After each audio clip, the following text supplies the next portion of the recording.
நமக்கு எந்த பிரச்சனை சால்வ் ஆகினாலும் நமக்கு குரு பலன் இருந்தால் நம்ம ஜெயிச்சு வந்துடுவோம். நமக்கு எல்லாமே நடந்துடும், பிரச்சனை சால்வ் ஆகிடும். அந்த குருவோடைய அருள் நமக்கு தேவை அப்படின்னா யானையை கும்பிட்டா நமக்கு குரு அருள் கிடைச்சிரும்.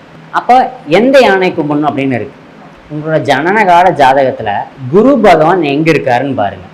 இல்லை எனக்கு குரு பகவான் எங்கே இருக்காருன்னு பார்க்க தெரில அப்படின்னா உங்கள் ராசி எதுன்னு எடுத்துக்கோங்க. அப்போது ஜனனகால ஜாதகத்தில் குரு பகவான் மேஷத்துலேயும் விருச்சகத்துலேயும் இருந்தார் அப்படின்னா மேஷம் விருச்சகமும் செவ்வாய் வீடு. செவ்வாய்னா முருகர் கோயில் யானையை கும்பிடுங்க. இல்லைன்னா நீங்கள் ரிஷபராசி துலாம் ராசியாக இருக்கீங்க அப்படின்னா என்ன, அதிபதி சுக்கிரன், அப்போ அம்பாள் கோயில் யானையை வந்து கும்பிடுங்க. இல்லை நீங்கள் மிதுன ராசி கன்னிராசியாக இருக்கீங்க அப்படின்னா அதிபதி புதன், அப்போ ஸ்ரீரங்கம் ரங்கநாதர் கோயில் யானையை கும்பிடலாம். இல்லைன்னா மீனாட்சியம்மன் கோயில் யானையை கும்பிடலாம். அந்த யானைகளுக்கு உணவளிக்கலாம்.